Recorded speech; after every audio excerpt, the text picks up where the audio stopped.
tatawagan tuloy siya ng personal foul. You can see the free throws on your screen. Both of them have made 3 free throws. Ang diferensya, 12 yung tinira ng Barangay Ginebra.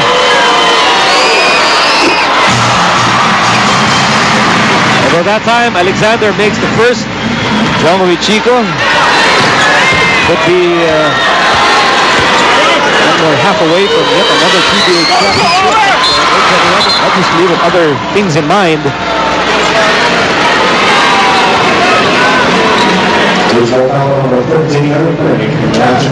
Loose ball foul against Eric Meng.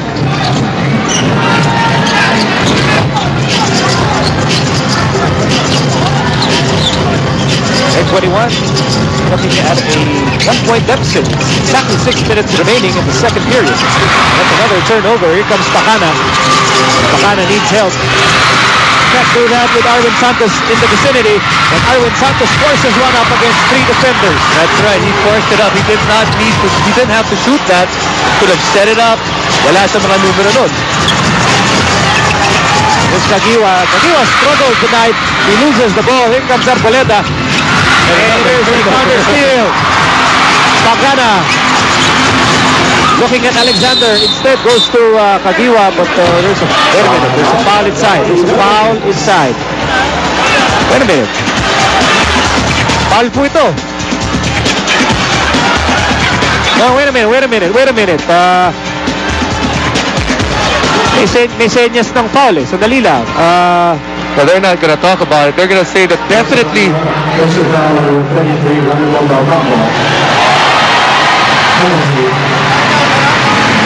So there's a foul against Ronedel de Ocampo. Nagkaroon ng,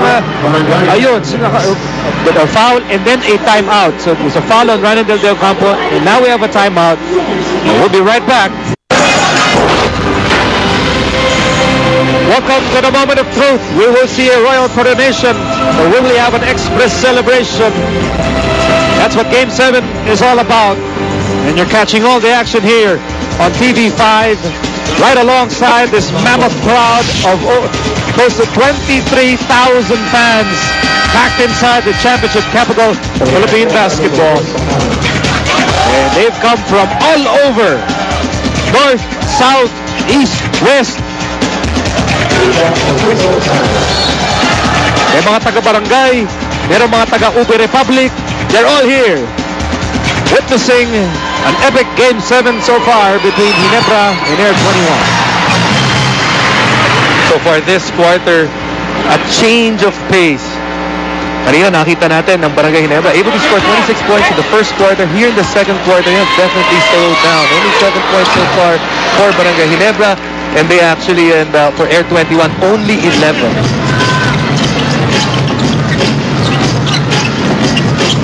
Approaching the last 5 minutes of the second period.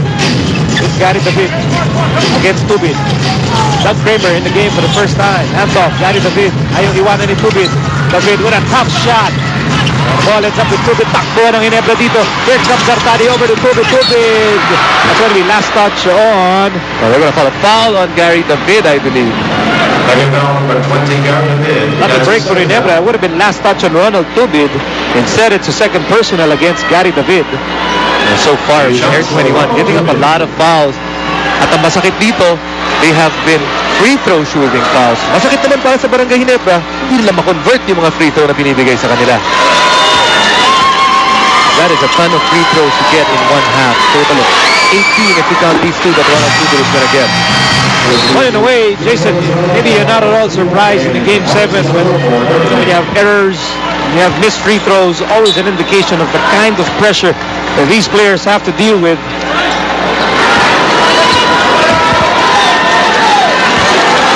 Definitely, all these guys, like we said, they are being paid to play, but they are human. They're human. They all have their personal dreams and aspirations. All boils down here to Game 7, which team wants it more. With 15 to shoot, Thomas has the ball over to Doug Kramer. Kramer goes inside. Nice pass for Thomas. A nice pass. Doug Kramer, sabi mo nga, maganda yung pasa. He's come off the bench. That won't really get a lot of minutes. But if he is productive, those are the kind of little plays that are important if you want to win a championship.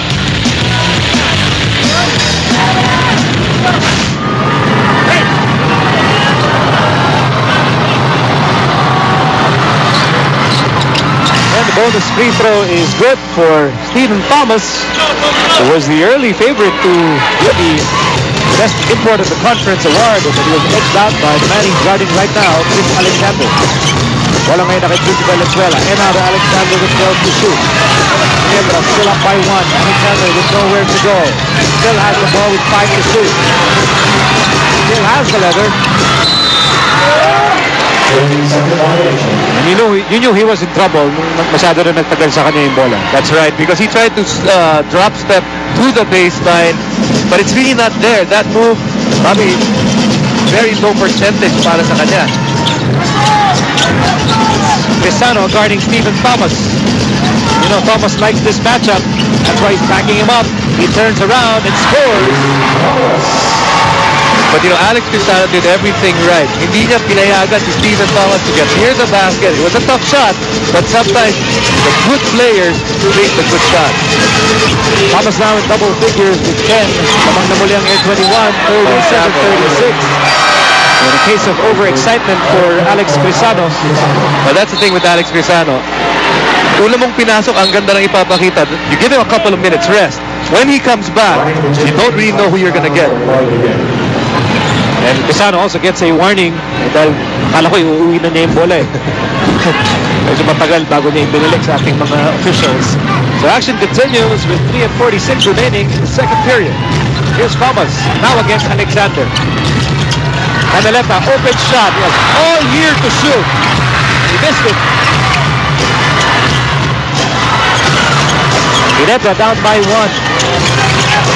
Here's Alexander. He will not take that shot. Ibot muna kay Junior Valenzuela with 14 to shoot. Junior Valenzuela spins, fires, scores! 4 points in the game for Junior Valenzuela. Back to a 1-point lead para sa Ginebra.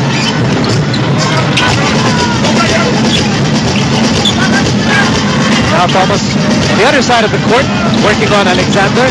Now he faces the basket. You know, that's been the Achilles heel of Stephen Thomas. Once he does the inside pivot, ang tagal niya bago gumalaw nung pangalawa niyang galaw, nakakalimutan niya kung ano yung pivot foot niya.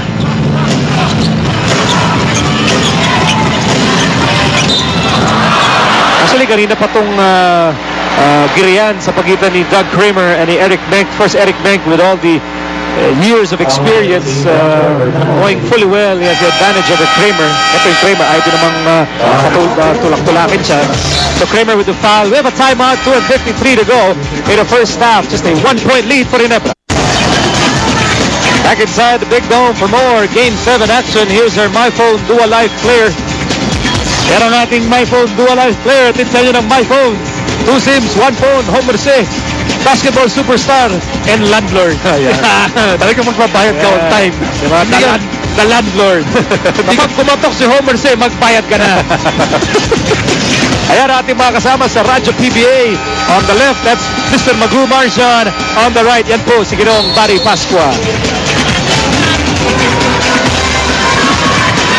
Coach Bo Perasol. You know, he set the tone when he said it was